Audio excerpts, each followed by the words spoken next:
Aleluia! Estamos hoje aqui com o pastor Ronaldo da Igreja Viver em Cristo, em Suzano. Mais um tempo de unidade, mais uma dica, mais uma estratégia aí, uma ferramenta para nós no movimento, jovens, cristão, aplicar para a transformação da nossa cidade, para alcançar perdidos, a nossa comunidade. E hoje eu estou aqui com o meu amigo para te dar essa dica aí e Deus abençoe a sua vida, amém? Pastor, fica à vontade, se o senhor quiser trazer hoje aí pra gente. Não, eu primeiro agradeço essa oportunidade de estar falando aqui com os amigos aí da Missão Jovem, né? Isso. E é uma alegria a gente falar sobre esse assunto, né? E que a gente possa aí contribuir para o reino de Deus, contribuir para que a gente, eu acho que tem uma visão mais ampla. Acho que está todo mundo dizendo alguma coisa sobre aquilo que é importante para a nossa cidade.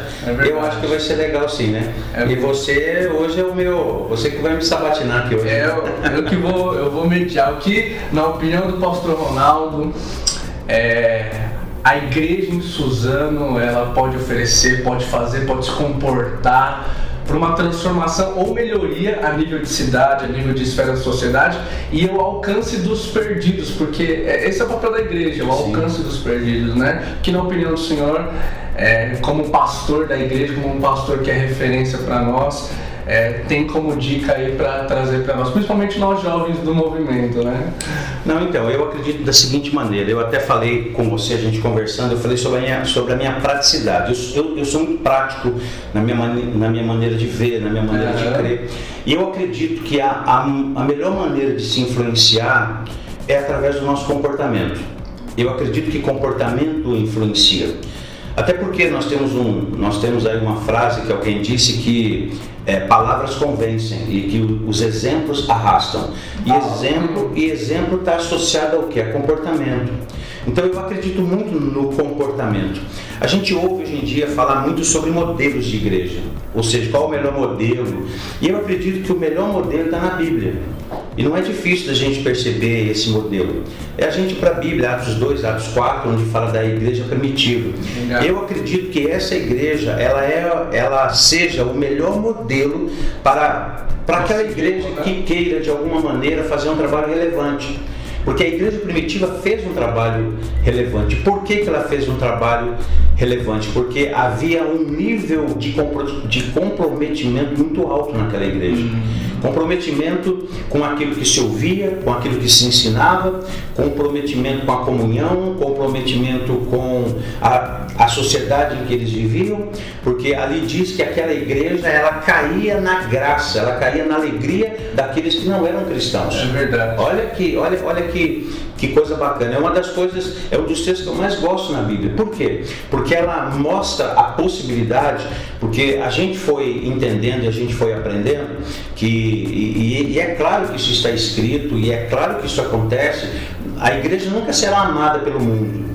Mas a igreja, e quando penso em igreja não amada pelo mundo, a igreja não será amada pela ideologia do mundo. Mas as pessoas que estão aqui nesse mundo, elas avaliam conceitos, elas avaliam valores. Então, se nós passamos valores que realmente valem a pena, o que vai acontecer? Essas pessoas, de certa maneira, vão olhar para a igreja de uma maneira diferente. A igreja primitiva, ela era assim. Ela se comportava dessa maneira. Então, eu acredito nisso. Nós até falávamos antes da gente começar a gravar de que aquele que está com Jesus deve também andar como ele andou. Né? E o apóstolo Paulo também, lá em 1 Coríntios capítulo 4, ele fala assim: importa que os homens, importa que as pessoas, importa que a sociedade, importa que aqueles que não são cristãos, eles olhem para nós e nos percebam como bons ministros de Cristo e dispenseiros da verdade. E aí Paulo fala assim: e requer de cada dispenseiro que eles sejam encontrados fiéis. Ou seja, quando a gente fala sobre isso, algumas pessoas podem interpretar errado. Eu não estou falando, quando a gente pensa em fidelidade, não é ser absolutamente perfeito, porque não há nenhum ser sequer absolutamente perfeito. Então, quando a gente fala sobre isso, a gente fala sobre um nível muito alto de comprometimento com a verdade. E se você está comprometido com a verdade, eu tenho uma maneira prática de dizer isso também, de que se você estiver comprometido com a verdade, você vai errar menos. E tem gente que vai até pensar que você é perfeito, porque você erra menos. Porque a gente está numa sociedade que se erra tanto, não é verdade? Sim. Nós estamos em crise de referências. Muitos escândalos, né? Muitos escândalos. Quais são as referências que nós temos hoje? Seja lá em qualquer setor da sociedade. Sim. Infelizmente, até no meu setor, até na minha função pastoral hoje, infelizmente, todos sabem disso, e a gente sabe que às vezes por causa de alguns, todos entram no mesmo saco e aí tratam todo mundo da mesma maneira. A crítica recai sobre todos, né? Sim, então eu acredito sim, sabe, eu acredito, Micael, de que a gente possa sim fazer diferença com um comportamento diferente. Se o nosso comportamento... Porque quando a gente pensa em santidade, a gente pensa num todo. Sim. Né? A gente pensa num todo. A santidade, ela não está associada porque já foi assim um dia. Para alguns, em tempos passados, eu venho de uma juventude de que a visão de santidade que tínhamos naquele tempo, ela era um pouco que religiosa demais do meu ponto de vista. Por quê? Porque santidade era não poder fazer algumas coisas. E era só isso. Algumas restrições. Né? Exatamente. Era uma visão muito religiosa disso.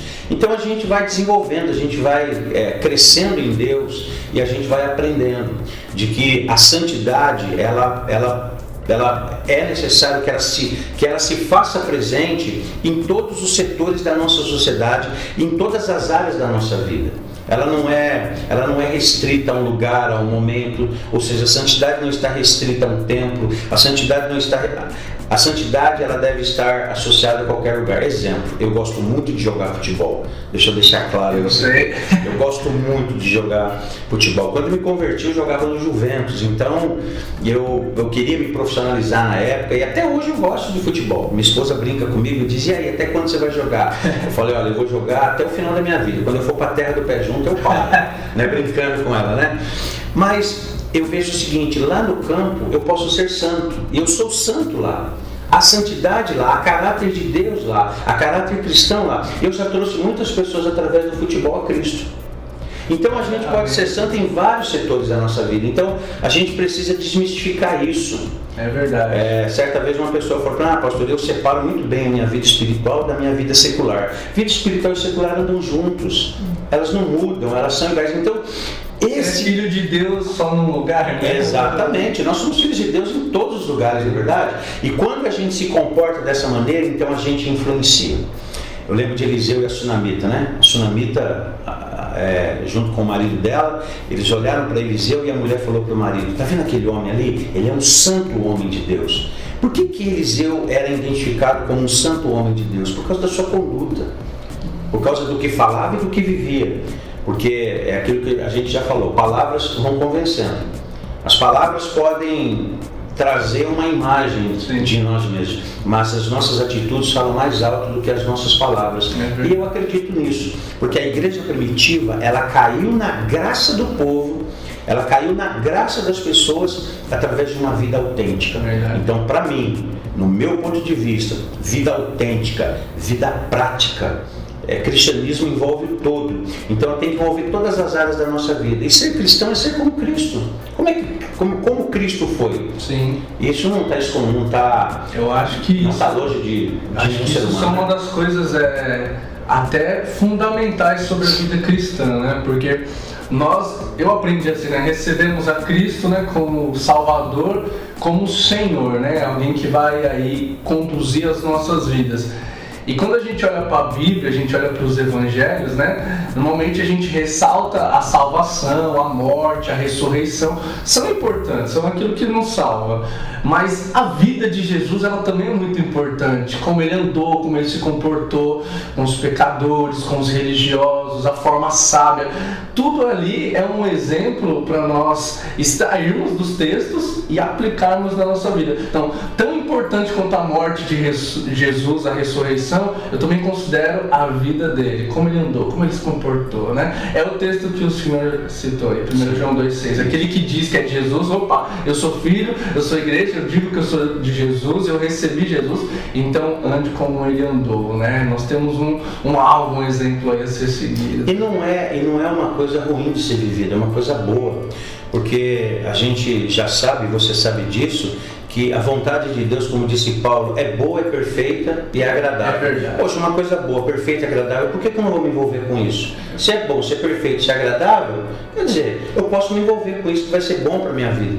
Então, quando a gente apanha a vida de Jesus, como disse Pedro, né, em 1 Pedro 3,15, Pedro diz assim: antes, santifiquem a Cristo em vossa vida. Santificar Cristo em vossa vida, ou seja, viver a vida de Jesus, vivam a vida de Jesus e estejam preparados para responder a todo aquele que pedir razão da sua fé, e façam isso com mansidão, com gentileza. Ou seja, então os evangelhos e as cartas universais e pastorais, todas elas nos ensinam e nos orientam e nos levam a um caminho de gentileza e de graça para que a gente possa influenciar as pessoas. Então eu volto a dizer que eu acredito em uma igreja que seja apaixonada por Jesus e que demonstre através da vida sua paixão. A paixão precisa ser demonstrada, ela precisa ser vivida.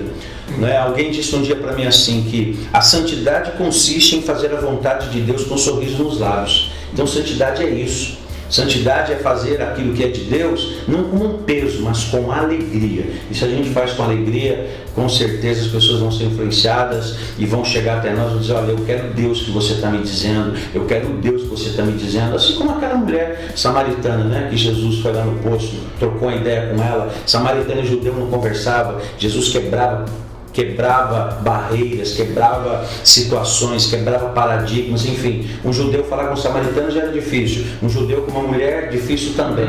E Jesus foi quebrando tudo isso, e Jesus ainda, com muita gentileza, falou algumas coisas da vida pessoal dela, e ela falou: vejo que você é profeta. E aí a mulher quis saber quem trouxe a cidade toda, a mulher. Exatamente, está vendo? Então, Jesus influenciou, e como que ele influenciou? Com o seu jeito de ser. A Bíblia diz que as multidões ficavam maravilhadas de seu ensino. Isso diferenciou Jesus de todos os demais líderes, e é isso que nós, como igreja, eu como pastor, e aqueles que estão me ouvindo, eu acho que vão concordar comigo, que é isso que a gente precisa, né? É isso que eu acredito. Pastor, muito obrigado. Tenho certeza que vai ser extremamente relevante isso para nós jovens, não só para nós jovens, todo cristão tem que aplicar, praticar isso. Eu agradeço o privilégio de gravar hoje com o senhor. Eu espero ter sido útil. Com certeza. Para todos vocês, né? Se você gostou desse vídeo, dessas dicas, dessas ferramentas de caráter cristão, aplique elas aonde você está, né? Curte aí, compartilhe esse vídeo. Deus te abençoe. Até a próxima. Tempo de unidade. Graças e paz.